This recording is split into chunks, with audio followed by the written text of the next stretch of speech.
Te voy a decir una cosa, visité un montón de traumatólogos, ¿Ya? he estado con varios kinesiólogos, sin embargo, no he podido avanzar con el tema hasta que llegué donde Juan Carlos Ponce. Y mira, ahora puedo hacer así. Oye, pero qué bien. ¿Te acuerdas que al principio estaba así? Y no podía nada, mira, ahora puedo hacer tu paso. ¿Ves? Ya.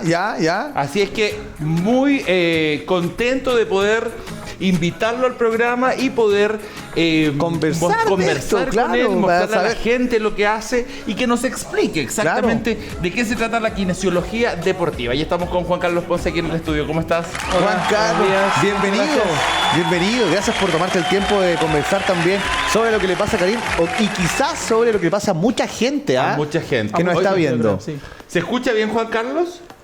¿Está bien? Sí. Ya, perfecto. ¿Cómo estás, Juan Carlos? Muy bien, muchas gracias por la invitación. Lo que te dijeron al final es muy cierto. Es muy frecuente lo que le pasa a Karim, más de lo que creemos. Sí, por tu mirada, digamos, ¿qué es lo que exactamente tiene Karim en su rodilla que no le permite En la flectar?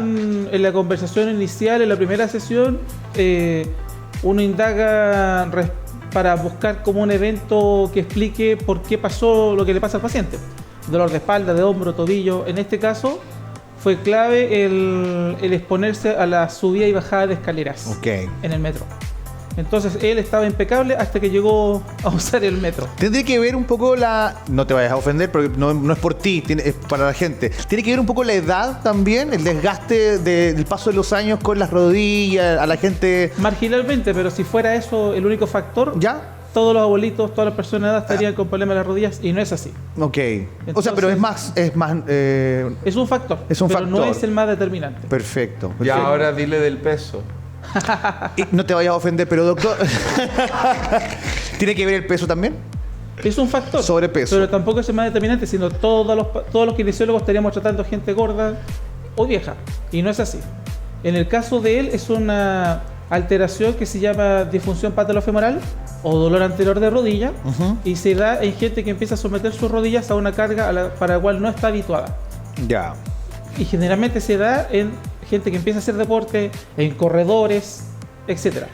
Pero lo puede pasar a cualquiera. Tiene que ver un poco con la sobrecarga o con la sobreexigencia de la Exactamente. rodilla. Por eso la subida y bajada de escaleras a la cual él no estaba habituado fue el factor determinante para que empezara a molestar. Perfecto. Juan Carlos, ahora otra pregunta que me viene a la cabeza. ¿Por qué uno, en qué situaciones debería buscar a un kinesiólogo deportivo y en qué situaciones uno no deportivo? ¿O no se dice así? En general, el kinesiólogo, que es la profesión, ¿cierto?, que yo ejerzo, es un profesional que es de segundo contacto. Nosotros actuamos bajo indicación y supervisión médica. Ok. Por lo tanto, en nuestro país, a diferencia de otros países, los pacientes cuando tienen algún problema como el tuyo tienen que acudir primero a un traumatólogo. ¿Y Los él tendría- traumatólogos están como subespecializados en rodilla, hombro, entonces ojalá buscar a alguien que trate rodillas.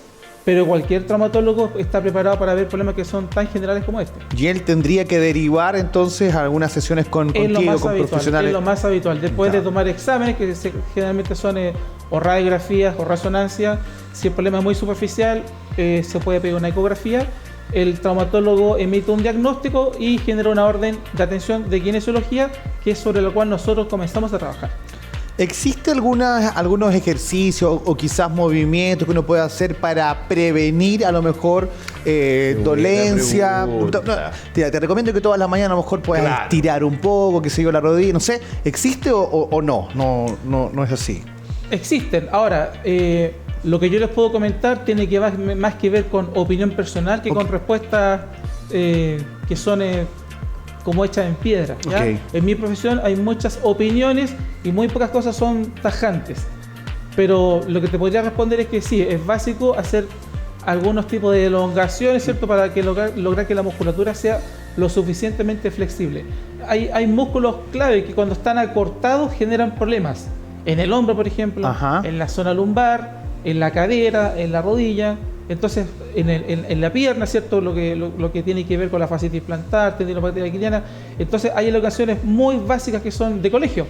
La elongación del tríceps oral, ¿cierto? Que es de la pantorrilla. La elongación de cuádriceps. la mantención de la flexibilidad lumbar o la de hombro. Con eso se evitan muchos problemas. Y no necesariamente antes de hacer un ejercicio o un entrenamiento, digamos, ir al gimnasio o jugar a la pelota, sino que es una vida diaria, ¿no? O sea, de pronto en la mañana me levanto un poquito. Es casi como lavarse los dientes. Ya, mira. Es casi como lavarse los dientes. Los estiramientos o elongaciones que se hacen antes de la competencia no tienen por objetivo aumentar la extensibilidad de los músculos. No ese es el objetivo. El objetivo es preparar el músculo para la actividad. Claro. Por lo tanto, la elongación estática, que es de la que hablamos en este caso, se utiliza para después de la actividad. Perfecto. La gran ventaja es que no requiere un calentamiento previo, a diferencia de la primera. Ok. Por lo tanto, se puede hacer en cualquier momento y lugar, y es la recomendación que damos los kinesiólogos a los pacientes. Acumular elongaciones durante el día, 15, 20, 25 veces en el día, para inducir la deformación, ¿cierto? Para generar, ¿cierto?, este estiramiento muscular permanente. Oye, Juan Carlos, y cuéntame una cosa, cuando hablamos de este tipo de cosas, ¿todas tienen solución? Porque, por ejemplo, lo que siempre yo te estoy diciendo, una cosa es que cojeo, pero otra cosa es que me duela. Porque si finalmente tú me dices, ¿sabes qué? Estás condenado a que vas a ser cojo y usarás un bastón, usarás una muleta, ya, pero cojo sin dolor por lo menos.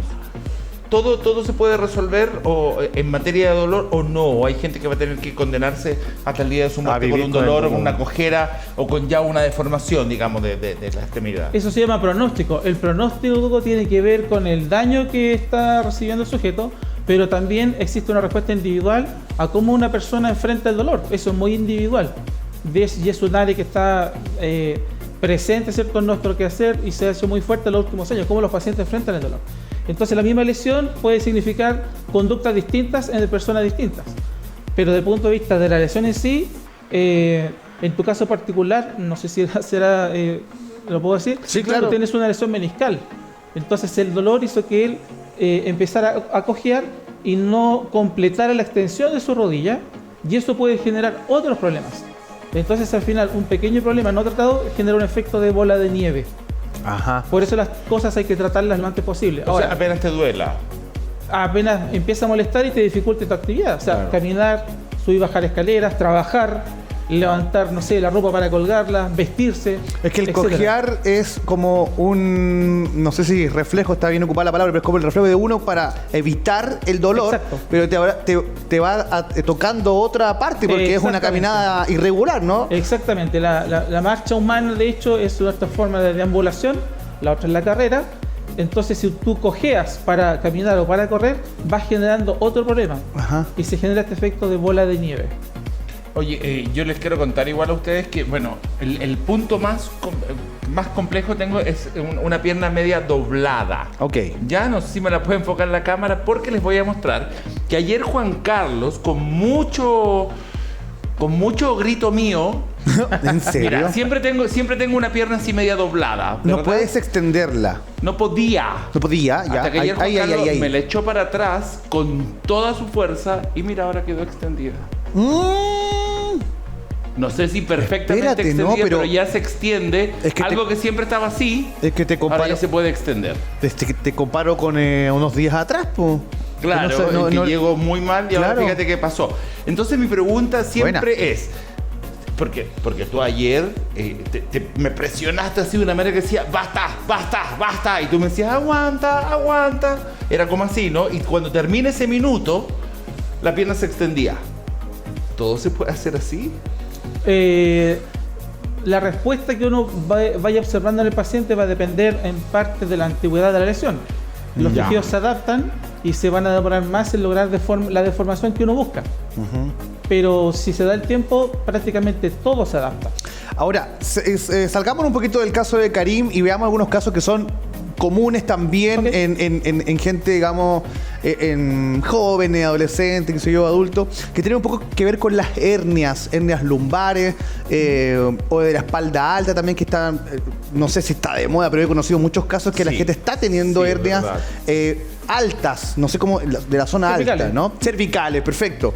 Y cuando no se pueden intervenir, o sea, no se pueden hacer una operación para quitarla porque a lo mejor es muy pequeña o está en un lugar quizás muy difícil de acceder, ahí entra la kinesiología y ¿la resuelve o solo evita el dolor o calma el dolor? ¿Qué es lo que hacen, digamos, finalmente los kinesiólogos con las hernias lumbares o cervicales? Muy esquemáticamente, una hernia de disco intervertebral, sea cual sea, equivale como a un esguince de tobillo. Ok. Entonces se te va a inflamar, va a generar dolor, genera disfunción, pero todo eso hay grados también por supuesto, pero todo eso tiene unos plazos. Entonces antiguamente, podríamos decir 20 o 30 años atrás, paciente con hernia era operado. Ok, Estamos en una época en donde es más habitual que los traumatólogos intentan, ¿cierto?, usar un tratamiento conservador que incluye la kinesiología para evitar operar. Perfecto. Y evitar en casos extremos. O sea, las únicas hernias que se operan que son de urgencia son aquellas que producen descontrol de esfínteres. Que pincha o presiona un nervio a tal grado, ¿cierto?, que los nervios que llevan la información motora sensitiva no cumplen su función. Ok. Esas son urgencias. Ya. Por eso, para el paciente, el dolor de la hernia es terrible. Sí, claro. Sí. Y a veces horrible. no entiende que el traumatólogo no lo opere, sino que lo manda al kinesiólogo. Pero es por eso. O sea, finalmente la gente que está en sus casas ahora viéndonos, Juan Carlos nos dice que no tenga miedo, porque tengo una hernia, no voy a ir al médico porque capaz que me operen y no quiero operarme. O sea, Claro. existe la posibilidad y es más común de lo que sabemos mucho ahora, más común de el lo que tratarla con kinesiología y otros, imagino yo, otras herramientas para no ser operado, pero sí para controlarla, o sea, evitar el dolor y que se desinflame. ¿Logramos eso o la hernia se...? El tiempo Ya. y la biología. Muchas cosas requieren tiempo y biología. Y el cuerpo tiene la capacidad de repararse. Uno en el fondo acompaña este proceso y lo puede optimizar. Ok. Juan Carlos, ¿cuál es un primer síntoma de que vamos a tener una enfermedad relacionada con kinesiología? ¿Me duele? ¿Me inflamo? ¿No puedo moverme? ¿Qué es? ¿Cómo es lo primero? En el área en la cual yo trabajo, que es la kinesiología musculoesquelética y deportiva, claro, Ya. tiene que ver con la disfunción del movimiento. Ok. Ya. Dolor, ¿cierto? O que te cuesta hacer movimiento incluso sin dolor. La disfunción del movimiento puede ser perder rango de movimiento, no tener la fuerza para hacerlo, no hacerlo bien, no controlarlo bien, o dolor.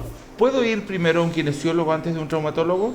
Lo habitual, ¿cierto? Lo que se da en la práctica es que muchos pacientes que uno ya conoce consultan con uno, Perfecto. ¿ya? Pero lo ideal es que pasen siempre por un examen médico. El médico Claro. tiene la obligación y el deber de saber más que nosotros. Entonces, es súper importante que los kinesiólogos actuemos bajo la supervisión médica, Perfecto. porque el médico puede descartar las cosas graves que nosotros no podemos descartar. Para Ok. mí, por lo menos mi forma de trabajar, tiene que pasar por un médico primero. Ok. Ok, Juan Carlos, aunque lo teníamos bien preparado esa parte, nunca te pregunté o nunca te escuché la respuesta respecto a la diferencia entre kinesiología deportiva y la tradicional. Lo que pasa es que la kinesiología, como otras profesiones, tiene como áreas de subespecialización. Las tres grandes áreas de mi profesión son la respiratoria, neurología y la musculoesquelética. Pero hay como 8, 11 más en geriatría, en neurokinesiología, maxilofacial, quemados. En la medida en que la medicina avanza y se superespecializa, todas las profesiones que acompañan, ¿cierto?, a la profesión médica también se superespecializan.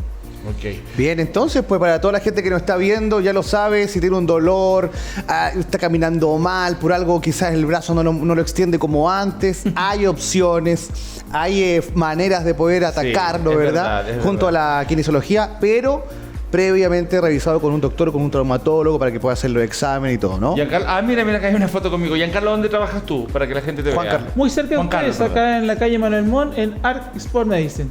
Art Sport Medicine. Antes de irnos, ayer me dijiste algo súper importante en la consulta respecto Todos a los días Milo. te digo algo importante. Sí, pero me dijo una frase A ver. relacionada a Milo.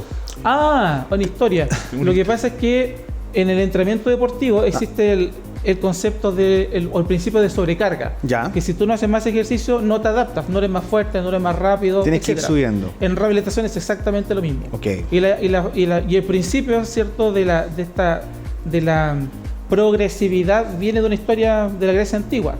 Un héroe o un deportista súper importante como del siglo VI de Cristo, se llamaba Milón de Crotón.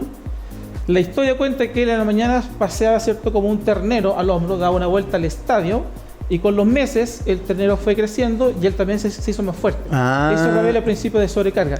De ahí probablemente viene el nombre del producto Milo. Milo te hace grande. Mira, Milo te hace Es grande. Tienes razón. Porque Milon iba ahí. Pero súper Cargando razonable más. y tiene mucho que ver con la gente que va al gimnasio y todo y quiere ir, Exactamente. digamos, mejorando su condición física. Tiene que ir Exactamente. aumentando pesos progresivamente, Exactamente. ir poniendo más dificultad en los Y al revés, ejercicios. si no haces lo mismo, te adaptas en el sentido contrario.